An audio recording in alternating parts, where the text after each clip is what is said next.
Welcome. Now, if you wanted a colour masterclass, do we need Mark? Because our next guest is the queen of it, I'd say. But not just that. Swapping the bake-off tent for the comfort of her own home. This weekend, Prue, Leith and her husband, John, are once again inviting some famous faces into their Cotswold kitchen. For 47 years, I have been lucky enough to live in the astonishingly beautiful Cotswolds. And my long-suffering husband, John, is coming along for the ride. Can you make that? Under instruction. I'm in my 80s, so I haven't got time to waste. This series is all about the things that really matter to me. Family, fun, food, and friends. Welcome to my Cotswold kitchen. Well, it is joyful, Prue and John. Hello.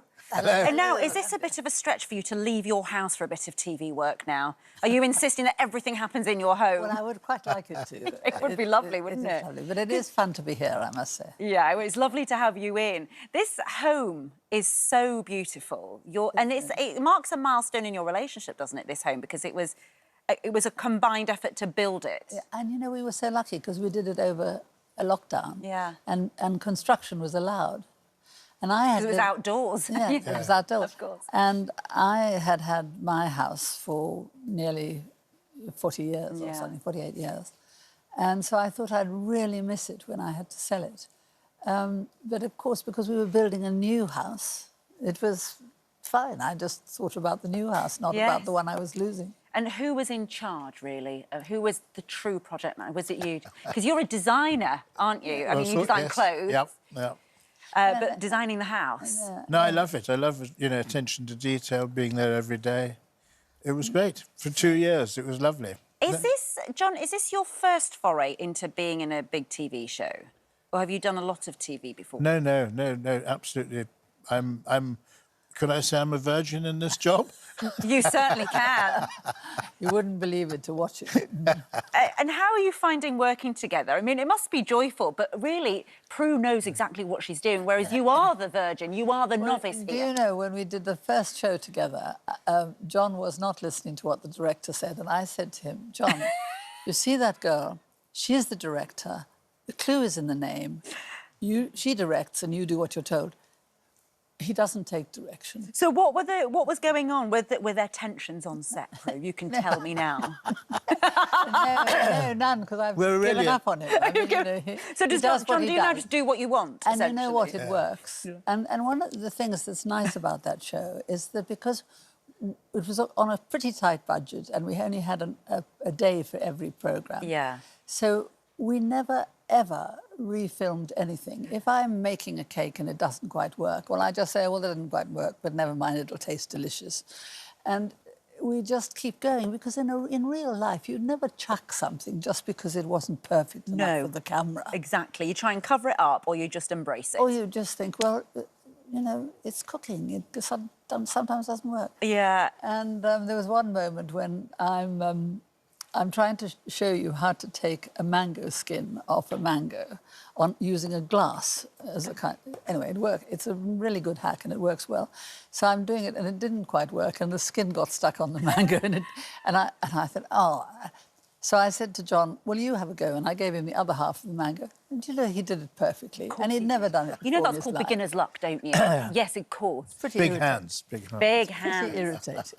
But, John, tell me, obviously you're saying this is your first foray into TV, and it's working beautifully. The chemistry is obvious there. It's such a beautiful-looking show as well, and the guests are fantastic.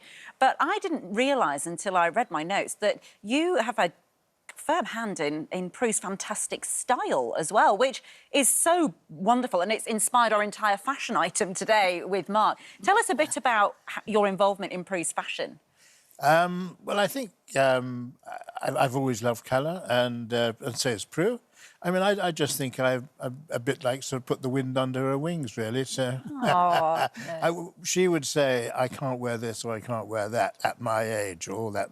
Now, go on, what kind of things does Prue say she can't wear and then you convince her to wear? Well, sometimes he will buy me. He buys a lot of my stuff. Fantastic. You know, it's wonderful. Between him and the girl, Jane Galpin, who does all my bake-off Yeah. styling. I never have to go shopping, which I hate shopping. So they just bring stuff and I say yes, no, yes. Go on, John. So when does Prue say no and then you have to sort of, no, trust me, when does that happen? The big earrings, usually. Really? Yes, I mean, I do vulgar big. I mean, I love big earrings, bright colours. Sometimes he will buy me. He bought me a pair of green earrings, actually almost that colour. You've done colour today. Well, in honour of your appearance. And you've got amazing trainers on. I don't know if you can live... Bright yellow trainers. Fantastic. Head to toe. But anyhow, John gives me enormous green earrings, and I say, I can't wear those. He said, of course you can. And then, you know, as soon as I'm wearing them, I feel fine. And you've really sort of taken to it. I mean, because it really is your... We expect you to dress like... Would you ever go out in just a grey tracksuit? No. I don't. No, I do even not, down to the local shops? Yeah, I don't have a grey tracksuit. You don't own a grey tracksuit? No, beige and greige is out. Beige and Beige and greige. Beige and greige is out. I think that's fun. But you never want to go incognito. So if you just don't want to be recognised I love one the day... attention. You're my favourite person of all time. You always were, but that caps it. No, I like it when people say, "Are you the lady off the telly?" You know? Now, does John get that now in the Cotswolds? When He he's does now. Oh, no. You do, darling. I do occasionally go into the local shops and they say, "Oh, I saw you on television." Yeah. Well, now I bet now you do like a bit of attention because I hear you go around on your Harley Davidson, the two of you. Look at now there you're in leathers. You see, you're in a that's black. Yes. Yeah, that is black. That's probably unusual, is it, for you two? It's very unusual. That's his jacket. I just borrowed it. Tell us about the Harley Davidson. Whose passion is that? Well, and why no helmets? You don't have to. It's registered as Reliant Robin. You know, it's got four. It's got 3 wheels, so you don't have to wear.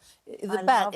You see, the thing is, it can't turn over, so it's very safe because it has these 2 big wheels at the back, and so I feel really safe in it, and it's so comfy. And we go pub crawling. You go pub and crawling. it's a really good division of labour because I do the drinking and he does the driving. Yes, but I know that you are steady on your feet because we've seen you take to the catwalk.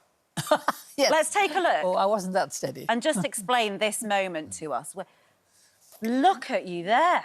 So this has got royal connections, hasn't it, Prue? This is a fantastic thing. There's a designer couple called Vin and Omi who are very eccentric, and they do everything with sustainability at its heart. And they have been making clothes out of all the plants on the royal estates, so Sandringham and Balmoral and so on, because King Charles and Vin and Omi have been working for 4 years together on this because they want to promote the idea of plant-based. Which is all the King's sort of DNA, isn't it, exactly. through that? And so that dress that I'm wearing is made of willow bark, it was once willow bark. Yes. It now feels like linen. It's beautiful. Absolutely lovely. You look like you were hating the attention once again, Yes, Prue. I know. You hated every second of all that. Well, when you think now, compost is a resource. See, now I wonder whether he'll have you dressing in some sort of compost-related outfit for the next series. Well, you know, I'd really like to do that because I think it does need attention and they do it beautifully. Well, you do the show beautifully, both of you. What a joy. You can watch Prue and John in their Cotswold kitchen tomorrow morning at 11:45 a.m. on ITV1 and ITVX. And, indeed, they're both staying with us because Mark's doing his colour masterclass. We have the Queen and the King there of colour. So lots